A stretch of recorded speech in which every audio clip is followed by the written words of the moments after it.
Amén y amén. Hemos estado en los últimos domingos estudiando la carta a los Filipenses.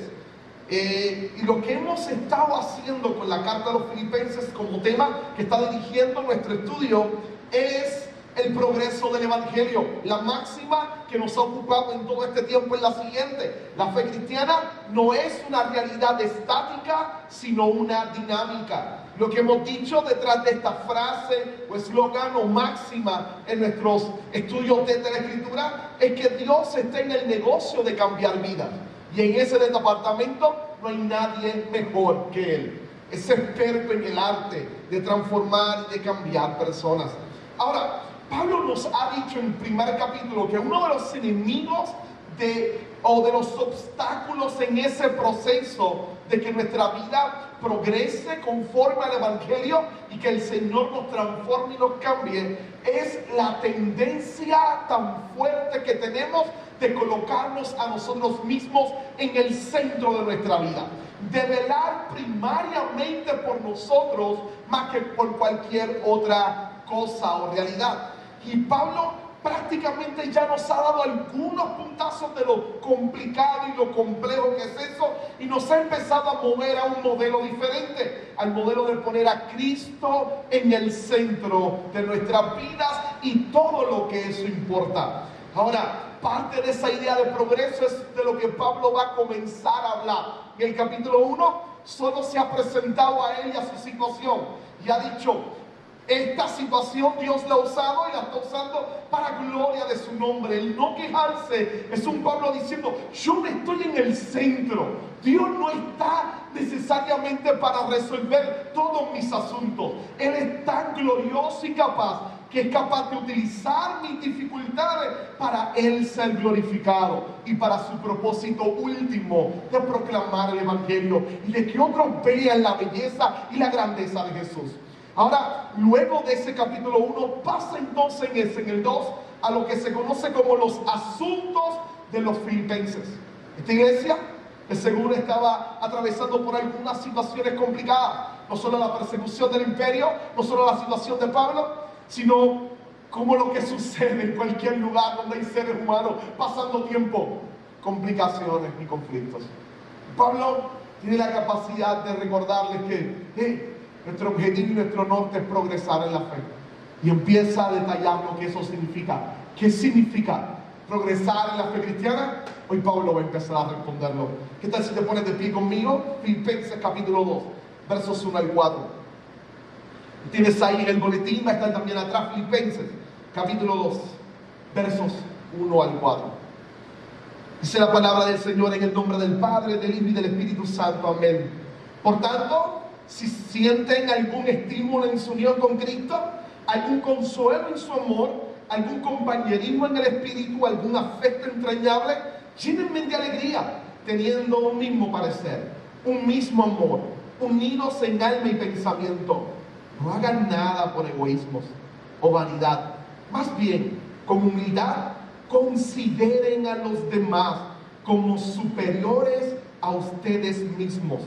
Cada uno debe velar no solo por sus propios intereses, sino también por los intereses de los demás.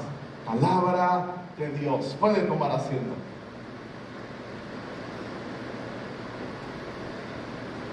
El arte es fascinante.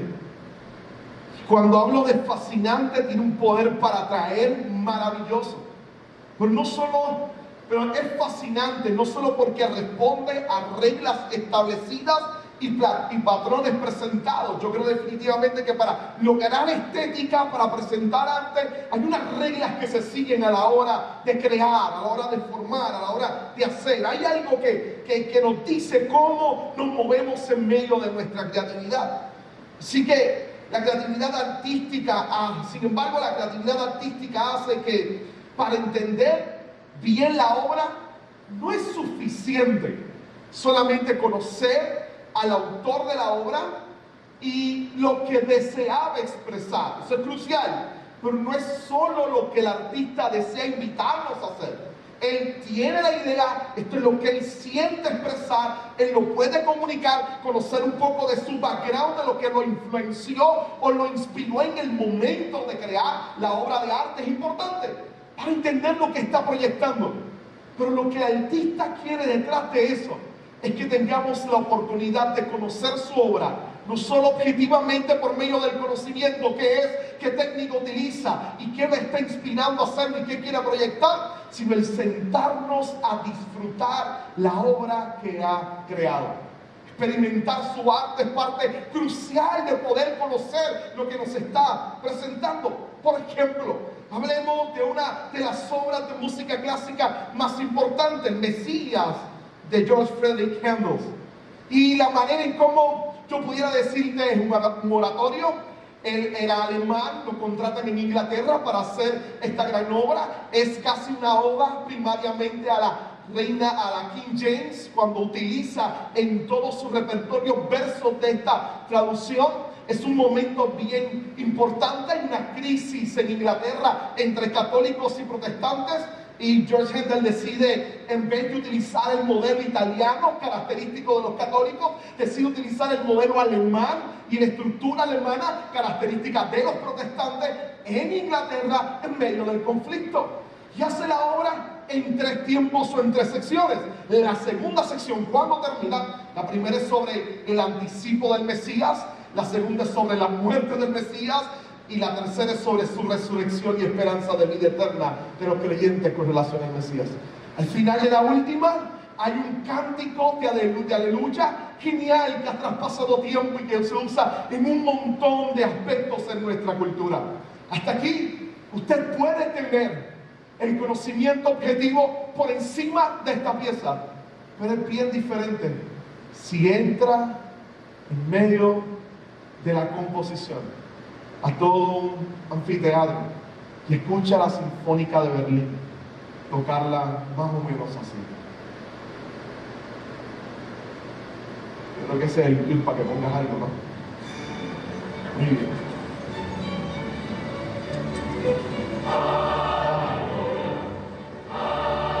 Ahora sabe de qué estoy hablando.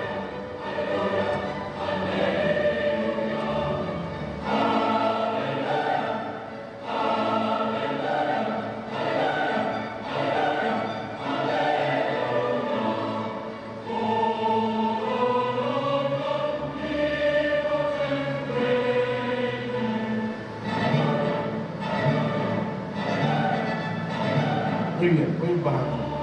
Decirte que está al final del segundo acto, luego de su muerte, con la expectativa de resurrección, hace que eso cobre un sentido impresionante.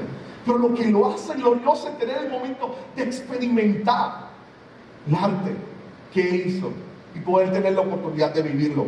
Hoy estamos ante uno de esos regalos maravillosos de Dios.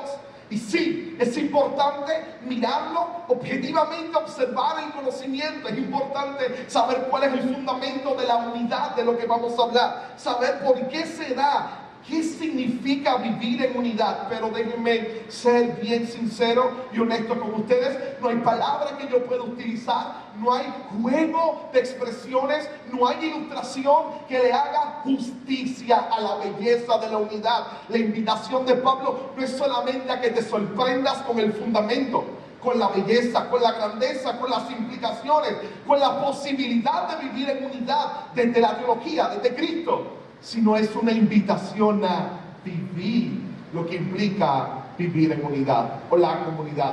Es como el salmista, mira cuán bueno y delicioso es. No te está diciendo, mira y estudia cuán bueno y delicioso es. Te está diciendo, ven, te invito a probarlo. Mira cuán bueno y delicioso es habitar los hermanos juntos en armonía. Y ahí él despierta y dice, voy a darte 2 de las imágenes más gloriosas que me vienen a la mente, pero te invito primero a que vengas a disfrutarla. Aquí están las imágenes, es como el monte Hermón, es como el aceite que desciende por la cabeza de Aarón. Son gloriosas, pero quiero que lo pruebes primero. Quiero que vengas a probarlo y a disfrutar lo que significa la unidad. ¿Y hoy es eso? Voy a explicártelo, voy a hablarlo, pero lo que Pablo quiere es que te arriesgues a vivirlo, a vivir en unidad unos con otros. Déjeme comenzar, mi primer punto es la unidad con Dios. Y mira, Pablo pasa a esta parte de la carta a hablar, como te decía, de los asuntos de los filipenses. Procura entender algunos de los problemas que ellos están teniendo y invitarles a dejarlos a un lado y enfrentar la adversidad interna con una unidad fuerte, con fundamento en Dios y gloriosa. Así que comienza a llamarles exactamente eso, a que vivan en unidad. Y como buen acto de Pablo, típico de él, déjame darte un dato. En estos versos vamos a ver cómo el imperativo de Pablo va después de su indicativo. Lo primero que nos va a decir es el indicativo. Esto es lo que Dios ha hecho por ti. Y luego nos va a pasar al imperativo. Esto es lo que yo quiero que ustedes hagan. Así que esta primera parte, la unidad con Dios, es Pablo expresando todos los indicativos de la belleza de nuestra unión con Dios en Cristo Jesús, por medio de su Espíritu Santo. Verso 1 lo tiene en el boletín, míralo conmigo. Míralo ahí. Por tanto, ¿sienten algún estímulo en su unión con Cristo? ¿Algún consuelo en su amor? ¿Algún compañerismo en el Espíritu? ¿Algún afecto entrañable?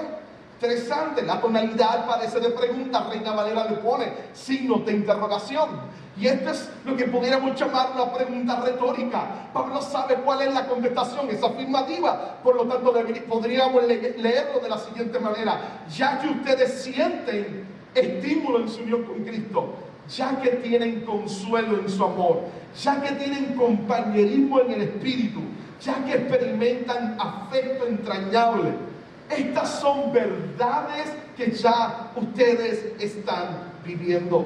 Son realidades que tú y yo vivimos. Exploremos como primer paso hoy nuestra unión con Cristo, dada y lograda no por nuestra fuerza, sino por la obra de gracia del Dios Todopoderoso. Si te fijas, los versos se dividen en la segunda persona de la Trinidad y la tercera, Cristo y el Espíritu Santo. Lo primero que Pablo está diciendo es lo siguiente: nuestro estímulo en la unión con Cristo, esa unión nuestra con Cristo, nos estimula a tener un consuelo en el amor que hay en Cristo. Sentimos estímulo en nuestra unión con Cristo porque produce consuelo en su amor.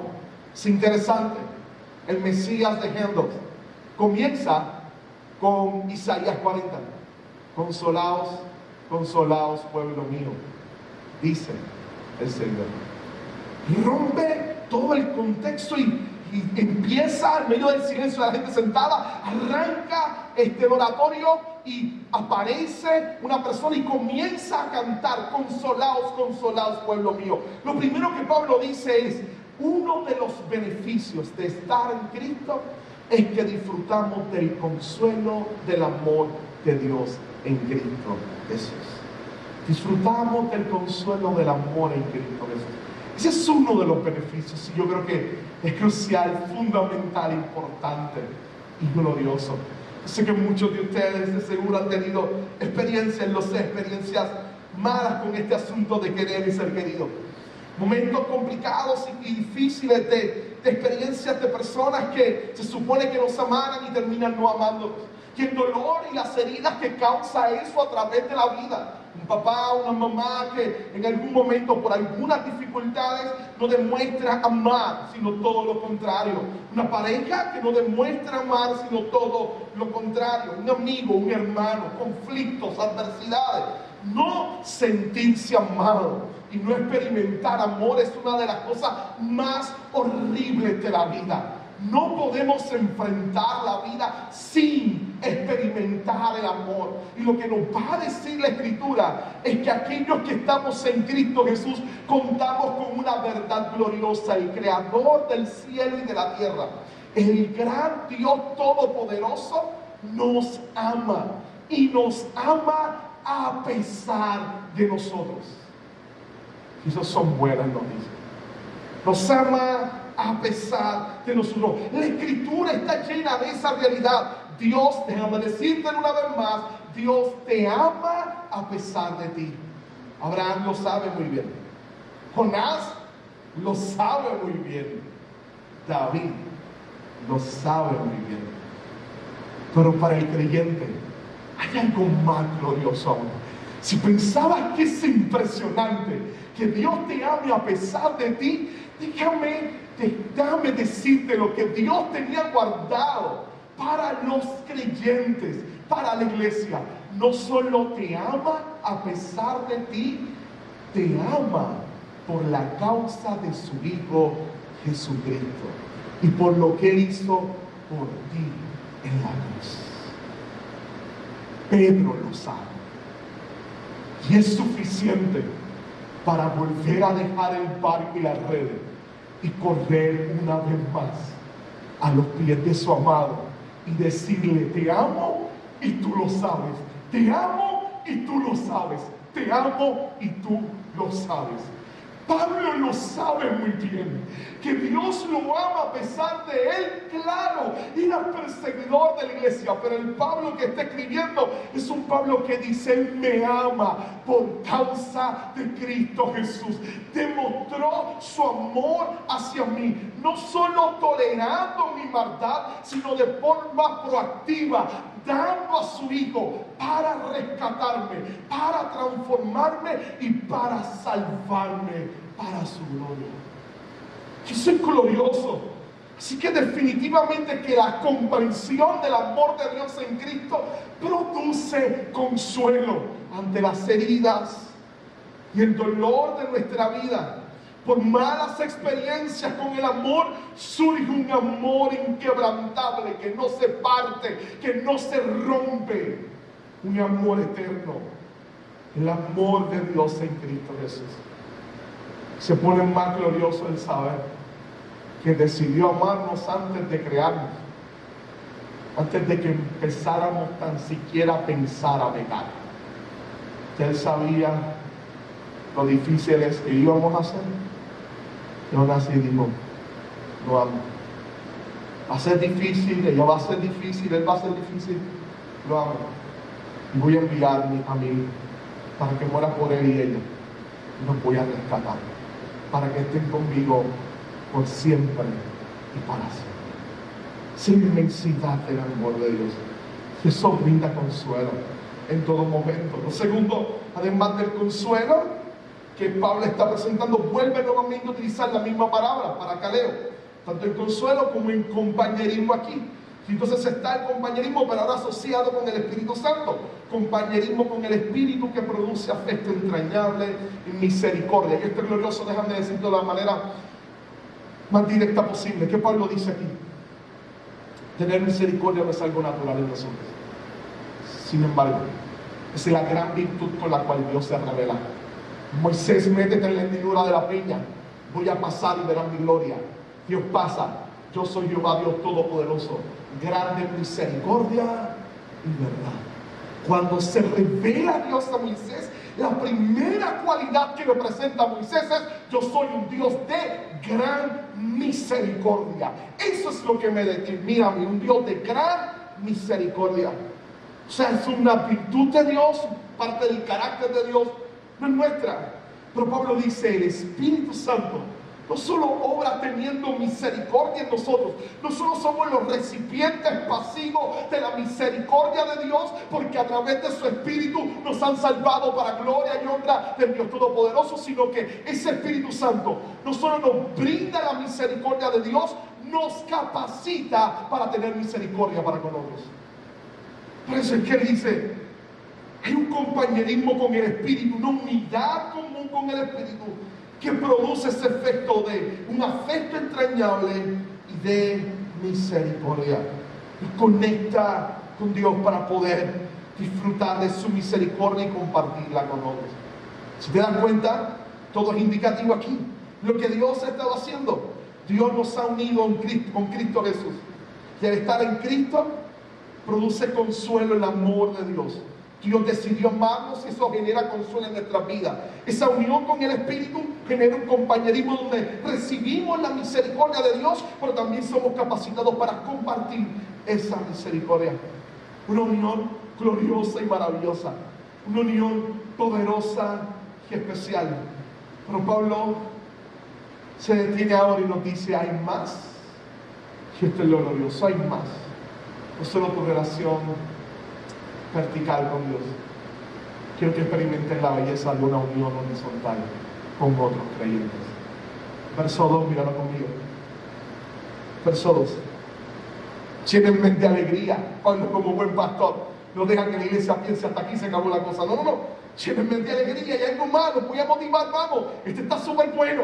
Tienen todo eso de la unión con Cristo, pero hay algo más. Llénenme de alegría, teniendo un mismo parecer, un mismo amor, unidos en alma y pensamiento. No hagan nada por egoísmo o vanidad, más bien con humildad consideren a los demás superiores a ustedes mismos. Y luego veremos el verso 4. Mira el verso 2. Llénenme de alegría, teniendo un mismo parecer, un mismo amor, unidos en alma y pensamiento. Pablo pasa entonces a presentarnos la belleza de nuestra unión unos con otros. Que el tono de esta bendición, antes de pasar al indicativo, es un tono de gozo y alegría. Pablo dice, llénenme más de gozo. Me llena de gozo la unión que yo tengo con Dios en Cristo y el Espíritu Santo. Me llena de gozo la unión que ustedes tienen con Dios en Cristo a través del Espíritu Santo. Pero llénenme de mayor gozo. Permitan que pueda estar más feliz todavía, expresando entre ustedes una unidad y un amor glorioso y maravilloso también. Y pasa a hablar de la belleza de la unidad de la comunidad. Ese gozo que los va a llevar y que los va a llenar constantemente. Así que le dice, vamos, mi mente más alegría en mi corazón. Lo primero que Pablo va a apuntar en este verso es a la unidad. Mira la forma en la que Pablo lo dice, se debe ver esta unidad tan firme. Está descrita con lo siguiente: un mismo parecer, un mismo amor, unidos en alma y pensamiento. Esa es la calidad de la unidad. Debe ser en un mismo parecer, en un mismo amor, unidos en alma y pensamiento. Déjenme coger eso con calma, lo puedes subrayar ahí. Déjenme trabajar con el primer señalamiento. Un mismo parecer. Ya eso toma mi mente y me explota. Voy a decir, porque es una de esas palabras que Pablo va a utilizar en Filipenses de una forma bien desafiante. Phronesis es la expresión. Un mismo parecer. Algunas van a identificarla como un mismo sentir, una misma actitud.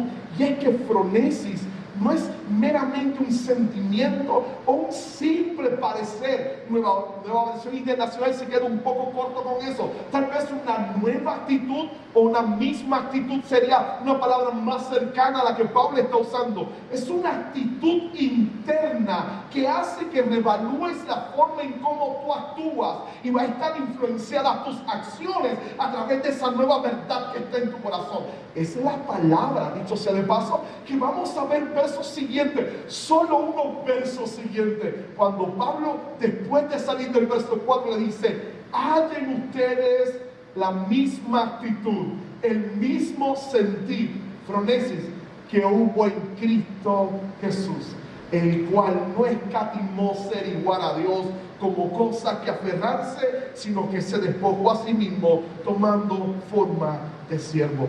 La phronesis es una actitud similar entonces a la de Cristo, porque Pablo va a describirla después. ¿Qué tipo de actitud debemos tener todos nosotros? Una actitud de sacrificio. Una actitud de sacrificio infundida por el amor. Déjenme decirlo de manera sencilla. El principio básico de la unidad como iglesia, unos con otros, es un llamado a una vida sacrificial. Hay algo que tenemos que sacrificar para vivir en unidad. ¿Qué? ¿Qué cosas pudiéramos sacrificar? Déjenme solamente darle dos o tres. La primera, ¿qué tal el tiempo? ¿Qué tal el tiempo? Él se enfrenta a uno de los desafíos más grandes, el desafío de su relevancia en nuestro tiempo. ¿Cuán importante es la iglesia para la gente? ¿Cuán importante es para ti? Pregúntate, ¿cuán crucial es la iglesia para ti? Estaba leyendo un artículo y hacía un ejercicio genial con los pastores que pudieran leerlo, con los lectores del artículo. Era la idea de decirte: mira, vamos a hacer el siguiente ejercicio matemático. Digamos que el servicio promedio de la iglesia son 2 horas, a veces un poquito menos, pero son 2 horas el servicio promedio de la iglesia. Digamos que son 2 horas a la semana, 8 horas en un mes. Sin embargo, 8 horas en un mes tiene aproximadamente unas 730 horas. 8 horas de las 730 estás dedicándoselo solamente a Dios y a la familia, a la comunidad de fe. Digamos que en la semana hay algún tipo de actividad, por ejemplo, como aquí un estudio bíblico. Digamos que está en 1 hora y media. Por lo tanto, la semana o el mes son 6 horas al mes adicionales. Por lo tanto, digamos que al mes estás pasando con tu comunidad de fe, con tu iglesia, si vas a ambas actividades, 14 horas al mes. 14 horas de 730 horas que tiene ese mes. Aún no es un sacrificio para pasar tiempo con tu gente. Es más, esto es crucial porque el artículo movía a decir, ese es el problema. La iglesia no puede pasar, por ejemplo, nosotros 14 horas al mes y 168 horas al año en la iglesia. 168 horas al año. 168 horas tiene una semana. Estarías dedicándole solo una semana de un año entero al que tienes a tu lado y llamas hermano, al que tienes ahí contigo. Y de repente no te dice, mira, el asunto es que el promedio de horas que la gente pasa en un año en su trabajo de 2.800 horas. Ese es el promedio de horas de trabajo que alguien pasa. Y la pregunta del artículo es, pregúntale a tu gente, ¿qué comunidad los está formando más? ¿Su comunidad de fe o su comunidad laboral? ¿A quién tú llamas hermano? ¿Con quién tú conectas? ¿Y a quién estás invitando para que entre a tu corazón y a tu vida y obre en ti? ¿A quién?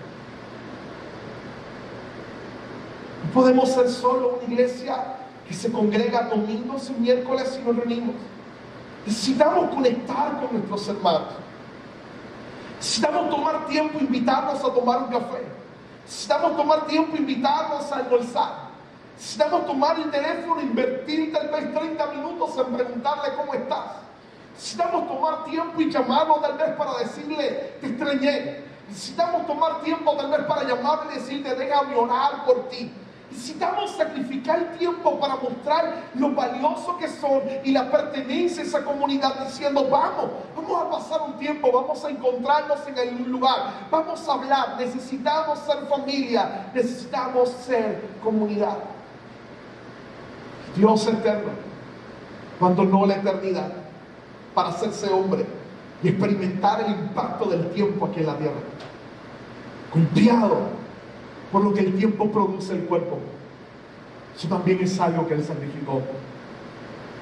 Simplemente la idea es sacrificar mis prioridades, como la comodidad y como mis propios recursos.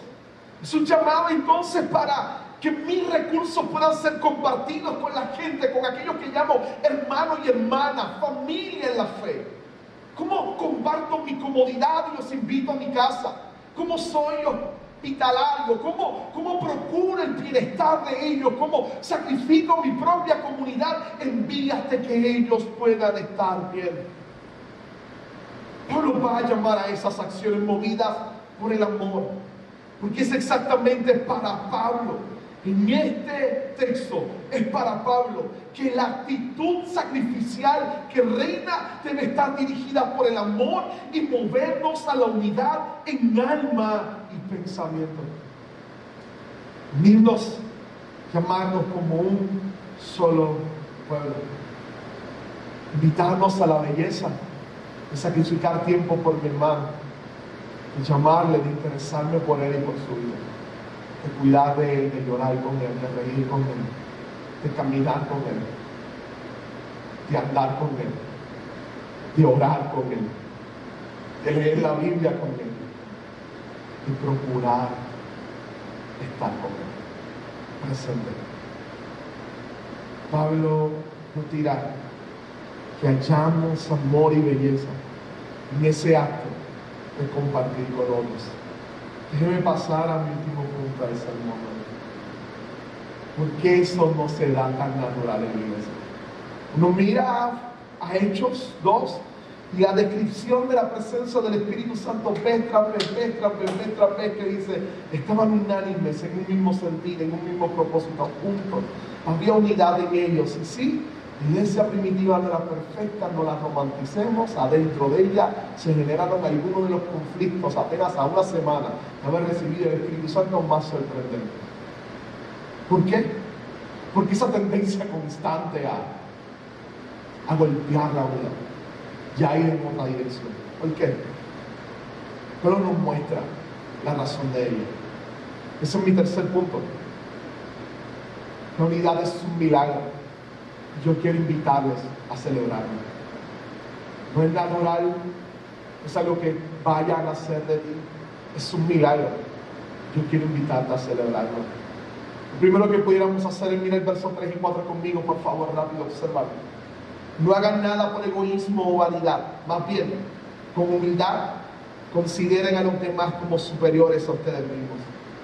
Cada uno debe velar no solo por sus propios intereses, sino también por los intereses de los demás. ¿Lo vio? ¿Cuál es el enemigo de la unidad? El orgullo. El orgullo.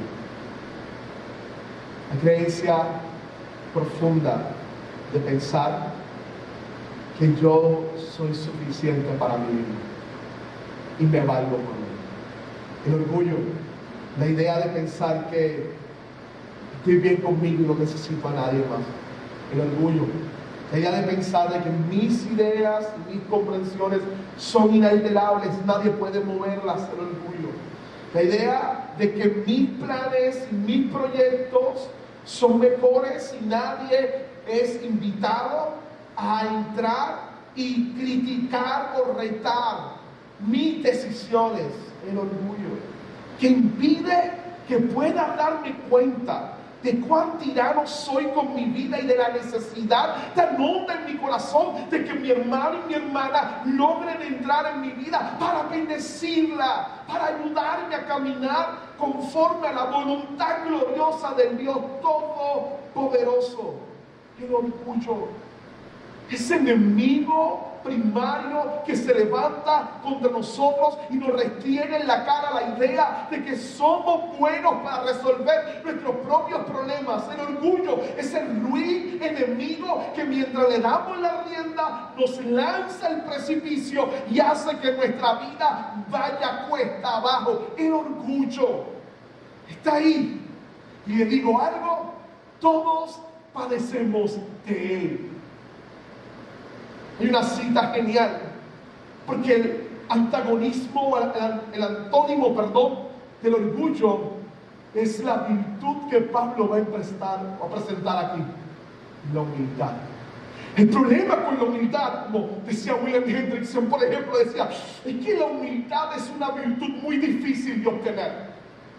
La humildad es una virtud bien difícil de obtener, pues cuando usted reconoce que la tiene, la perdió. Así de difícil es. Cuando tú reconoces que la tienes, la perdiste. Ya no la posees. La humildad. El enemigo es el orgullo. Pero el colaborador principal de la unidad es la humildad. Es una humildad que reta nuestras vidas. Mira el nivel en el que Pablo lo está diciendo. Es mirar al que está a tu lado y verlo como alguien superior a ti. Es complicado. Mirar al que está a tu lado y decir, ok, el de seguro tiene un consejo y una palabra que yo no conozco, que yo no sé y que me va a decir mucho. Tal vez su opinión, tal vez él sabe más que yo. Mirarnos y no buscar competir. Mirarnos y no buscar demostrar que soy superior a los demás. Mirarnos y respetarnos al ver y mirarnos y tratarnos como si ustedes fueran superiores a mí. Mirarnos de esa manera es la invitación de Pablo. Es a sacarnos del centro de nuestra vida. Una vez más, y colocar a Cristo, porque Pablo sabe que cuando pongo a Cristo en el centro, me quito a mí del centro. Él remueve el que yo esté en el centro y Cristo se pone. Una vez Cristo estando en el centro, ahora hay espacio para introducir en esa casa a los que Dios ama, al pueblo de Dios. El problema es que usted y yo somos tan egoístas y orgullosos que cuando estamos en el centro queremos la totalidad de nuestra atención y corazón solo para nosotros. Cuando Dios nos mueve del centro y se centra Él en ese lugar, encontramos espacio de sobra de Cristo diciéndolo: entra este hermano, a que este hermano entre, a que esta hermana entre, para que puedas vivir y ser bendecido por ellos a través de la belleza de la unidad. Necesario tener a esas personas al lado mío en todo tiempo y en todo momento. Tú necesitas a tu hermano, no necesitas al verlo superior a ti. Le decía que era un milagro, porque, seamos honestos, qué difícil es eso. Esta tendencia de competencia, este deseo de yo ser el que sé. Usted lo nota en una conversación, estamos hablando y de repente hay algo relevante que yo siento que tengo que decir. Tengo que salir de la conversación teniendo la verdad. No siempre tienes que tener la razón. Tu palabra no siempre tiene que ser la última. No. Es tan milagroso que se siente casi imposible. Ahora, aquí está el fundamento de esto y escúchame bien. El creador del cielo y de la tierra. Por medio de aquel, el Padre creó todo lo que existe. Según Colosenses, por medio de aquel todo fue creado. No solo fue creado, sino que todo permanece existiendo ahora. Él, el que es el alfa y el omega, el que es el principio y el fin, el que los profetas de Israel llamaban la estrella de la mañana, aquel que llamaron la luz del mundo, aquel que cuando se van a referir a él se refieren como el deseado de todas las naciones, aquel a cual Israel anhelaba y esperaba su retorno, aquel que al llegar al cielo completo se postró en su nacimiento y decidió cantar. Aquel que en la eternidad el cielo entero, y no solo el cielo, la creación completa se postrará reconociéndolo Rey de Reyes y Señor de Señores. Él decidió hacerse hombre y convertirse en servidor de todos los demás. ¿Cómo? Sí, valoró más tu vida que la de él, a tal punto que la dio en la cruz, murió para que tú tengas vida, tomó tu pecado para que tú tuvieras perdón, sufrió la herida para que recibieras la salud de la salvación, experimentó la ira de Dios para que seas recipiente de la inmensidad del amor de Dios. Él permitió que lo trataran como inferior y peor a todos nosotros, para que tú y yo entonces fuéramos tratados como hijos de Dios. Él dio el ejemplo al mirarte a ti como algo más valioso que su propia vida. Si la alfa y la omega decidió mirarte a ti y ver en ti algo más valioso que su propia vida, y la dio para rescatarte. Él murió por ti, y al resucitar te envía su espíritu para ayudarte entonces a desplazarte a ti del Señor, a dejarlo a Él y a caminar al igual que Él en humildad. Es el norte y esa es nuestra meta. Es el consejo de Pablo y a mí. Teniendo a Cristo de nuestro lado, ya lo tenemos todo. Él es más que suficiente. Cuando la gracia cambia el corazón, La sumisión a otros no es por temor, se convierte en sumisión por amor. Eso es lo que Cristo hace. Se convierte en sumisión por amor. Con ese amor podemos enfrentar lo que sea. El Mesías de Händel termina con una declaración muy apropiada para cerrar el sermón. El último coro de la pieza musical es: si Dios es por nosotros, ¿quién contra nosotros? Sí, ese quién contra nosotros a veces es fácil para nosotros identificar. Satanás, los poderes de las tinieblas, el mundo. A veces ese que es contra nosotros somos nosotros mismos. Si Dios es por nosotros, ni yo estaré contra mí, porque Él es especialista en sacarme del camino y colocarse en el centro y enseñarme a amar a otros en humildad. Toma estas palabras, llévatelas a tu casa, descansando en su gracia, sintiéndote amado, y ahora busca a quién amar, a quién servir, con quién relacionar.